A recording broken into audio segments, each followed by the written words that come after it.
जी हाँ दोस्तों, अगर आप भी रॉयल चैलेंजर बेंगलोर के दो खतरनाक बल्लेबाज विराट कोहली और ग्लेन मैक्सवेल को टी20 के बेहतरीन और खतरनाक बल्लेबाज मानते हैं तो वीडियो को लाइक करना बिल्कुल नहीं भूलेगा। दोस्तों, आईपीएल का आगाज भले ही 22 मार्च से शुरू हो रहा है, लेकिन वार्म अप मैच शुरू हो चुके हैं। दो सशक्त और शक्तिशाली टीम के बीच पहला वार्म अप मुकाबला खेला गया। इस मुकाबले में आरसीबी के बल्लेबाजों ने पूरी तरीके से सीएसके के गेंदबाजों की धज्जियां ही उड़ाकर रख दी और गेंदबाज को कूट कर भरता ही बना दिया। तो दोस्तों, क्या है पूरी खबर, किस तरीके से वार्म अप मुकाबले में ग्लेन मैक्सवेल के बाद विराट कोहली ने कहर बरपाया है, हम आपको इस वीडियो में दिखाएंगे। साथ ही साथ वार्म अप मैच की पूरी इनसाइड स्टोरी भी बताएंगे। लेकिन आप सभी को क्या लगता है, शिवम दुबे और रचिन रविंद्रन में से सबसे बेहतरीन ऑलराउंडर खिलाड़ी कौन है? आप हमें नीचे कमेंट करके कमेंट बॉक्स में बताना बिल्कुल नहीं भूलिएगा। दोस्तों, हम आपको बता दें, आईपीएल का आगाज भले ही 22 मार्च से शुरू होने हैं, लेकिन वार्म अप मुकाबले शुरू हो चुके हैं। वार्म अप मुकाबले में पहला मुकाबला चेन्नई सुपर किंग और रॉयल चैलेंजर बेंगलोर के बीच खेला गया।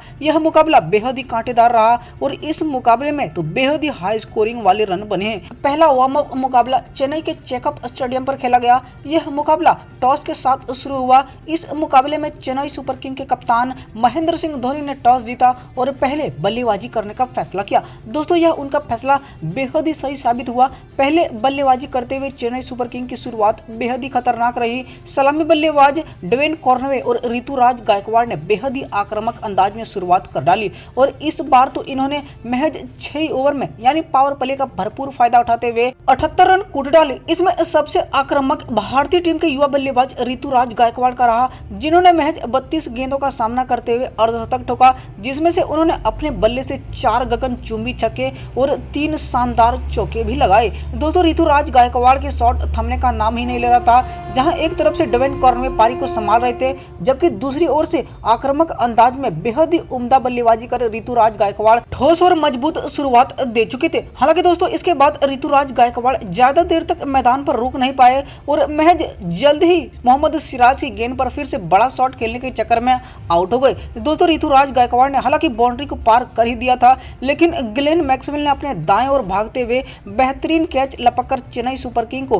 पहला झटका दिया। हालांकि दोस्तों, इसके बाद नंबर 3 पर बल्लेबाजी करने के लिए आए रचिन रविंद्रन ने भी अच्छी बल्लेबाजी की। 10 गेंदों का सामना करते हुए 18 रन बनाए, जिसमें से एक चौका और एक शानदार छक्का भी जड़ा। वहीं दोस्तों, इसके बाद नंबर 4 पर फिर से बल्लेबाजी करने के लिए ऑलराउंडर शिवम दुबे आ गए और इन्होंने पूरी तरीके से मोर्चा खोल के रख दिया और बातों ही बातों में चौकों और छक्कों की बारिश करना शुरू कर दिया। दोस्तों, शिवम दुबे ने 52 रनों की धुआंधार पारी खेली, जिसमें से अपने बल्ले से 3 चौके और 4 गगनचुंबी छक्के भी उड़ाए। दोस्तों, 52 रन बनाने के लिए शिवम दुबे ने 28 गेंदों का सामना किया और आखिरकार मोहम्मद सिराज की गेंद पर बगबाधा आउट हो गए। इसके बाद बल्लेबाजी करने के लिए एक और खतरनाक बल्लेबाज डायरी मिचेल का आगमन हो जाता है और इन्होंने भी कुछ अच्छे हद तक शॉट खेले और कुल मिलाकर चेन्नई सुपर किंग को निर्धारित 20 ओवर में 4 विकेट खोकर 204 रनों का विशाल स्कोर बोर्ड पर खड़ा कर दिया। और तब ऐसा लग रहा था कि इस मुकाबले को एक तरफे अंदाज में चेन्नई सुपर किंग इस मुकाबले को जीत जाएगी। बहरहाल दोस्तों, ये उसे अच्छी तरीके से पता नहीं था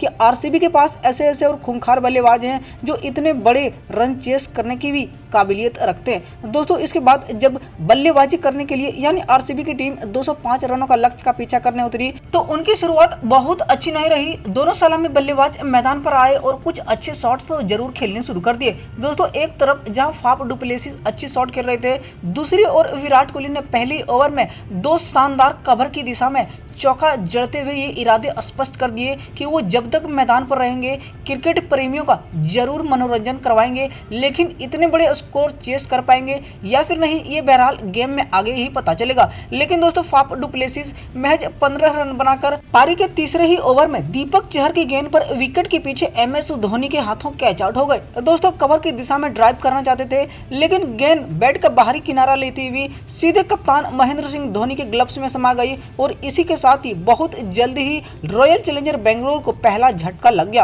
हालांकि दोस्तों, इसके बाद नंबर 3 पर बल्लेबाजी करने के लिए आए भारतीय युवा बल्लेबाज रजत पाटीदार ने कुछ हद तक पारी की संभालने की कोशिश की, लेकिन दूसरी छोर पर भारतीय टीम के स्टार बल्लेबाज और रॉयल चैलेंजर बेंगलोर के रीढ़ की हड्डी माने जाने वाले विराट कोहली पूरी तरीके से अंगद की तरह पैर जमा दिया था और न ही गलत शॉट खेल रहे थे और न ही तेज अंदाज में रन बनाने की कोशिश कर रहे थे। दोस्तों विराट कोहली गेम को काफी अच्छी तरीके से चला रहे थे, जबकि दूसरे छोर पर रजत पाटीदार कुछ अच्छे और बड़े शॉट्स भी खेलकर रॉयल चैलेंजर बेंगलोर की रन रेट को बनाने में कामयाब रहे। हालांकि दोस्तों इसके बाद पारी के 8वें ही ओवर में रजत पाटीदार रन गति को और बढ़ाने के चक्कर में वो लॉन्ग ऑन पर कैच आउट हो गए। दोस्तों आउट होने से पहले रजत पाटीदार ने 20 गेंदों का सामना करते हुए 38 रनों की शानदार पारी खेली, जिसमें से इन्होंने अपने बल्ले से 2 गगनचुंबी चौके और 3 शानदार चौके भी जड़े। दोस्तों इसके बाद बल्लेबाजी करने के लिए आरसीबी के सबसे धाकड़ बल्लेबाज और ऑस्ट्रेलियाई धुरंधर ग्लेन मैक्सवेल का आगमन हो जाता है। दोस्तों ग्लेन मैक्सवेल आते ही रिवर स्वीप के जरिए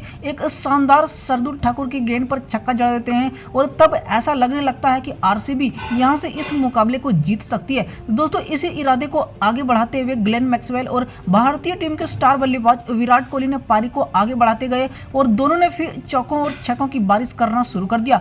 ग्लेन मैक्सवेल ने तो एक ही ओवर में दीपक चहर के 2 शानदार बैक टू बैक छक्के जड़ दिए। वहीं इसके बाद विराट कोहली ने भी कवर की दिशा में चीरती हुई 2 शानदार चौके जड़कर पूरी तरीके से इस ओवर में 28 रन बटोरकर आरसीबी को पटरी पर ला दिया। दोस्तों ग्लेन मैक्सवेल मैच के अनुरूप और भी आक्रामक होते गए। उन्होंने सबसे पहले शानदार अर्धशतक मैच 22 गेंदों पर ठोका, इसके बाद शतक भी ठोकने में वो कामयाब हो गए। ग्लेन मैक्सवेल ने 54 गेंदों पर धुआंधार पारी खेलते हुए 117 रनों की धुआंधार पारी खेली, जिसमें से इन्होंने अपने बल्ले से 11 गगनचुंबी छक्के और 7 शानदार चौके भी जड़े। दोस्तों ग्लेन मैक्सवेल हालांकि जब रॉयल चैलेंजर बेंगलोर को अंतिम के 8 गेंदों पर 17 रनों की जरूरत थी उस वक्त आउट हो गए, लेकिन इसके बाद दिनेश कार्तिक ने इस पूरी तरीके से मैच को संभाल लिया।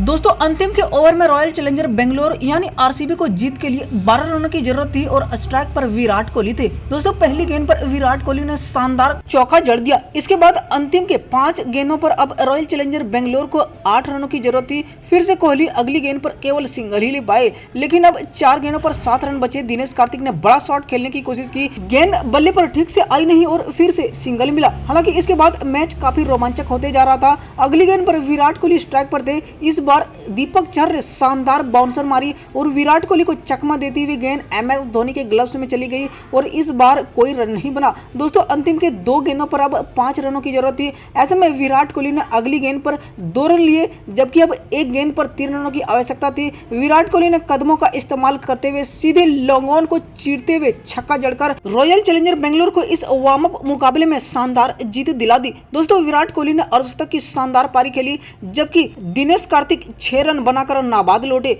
दोस्तों हालांकि यह वार्म अप मैच था, लेकिन इस मुकाबले में भरपूर रोमांच था और उम्मीद है कि इसी तरीके से जबरदस्त खेल का प्रदर्शन करते हुए रॉयल चैलेंजर बेंगलोर की टीम 22 मार्च को पहले मुकाबले में जरूर जीत दर्ज करने की कोशिश करेंगे। वैसे दोस्तों कुल मिलाकर देखा जाए तो पहला मुकाबला इससे भी सांस रोक देने वाला होने जा रहा है, क्योंकि यह मुकाबला चेन्नई सुपर किंग के चेकअप स्टेडियम पर खेले जाएंगे और इस मुकाबले में भी बड़े स्कोर आप सभी को देखने को मिलेंगे। वैसे दोस्तों आप सभी को क्या लगता है, पहले मुकाबले में कौन सी टीम बाजी मारेगी, चेन्नई या फिर रॉयल चैलेंजर बेंगलोर की? आप हमें नीचे कमेंट करके कमेंट बॉक्स में बताना बिल्कुल नहीं भूलिएगा। दोस्तों क्रिकेट के हर एक खबर से अपडेट रहने के लिए आप हमारे यूट्यूब चैनल को अभी सब्सक्राइब कर लीजिए, क्योंकि हम आपको इसी चैनल पर क्रिकेट के हर एक खबर से यानी IPL का अपडेट पहुंचाते रहेंगे। तो दोस्तों मिलते हैं एक नए वीडियो के साथ।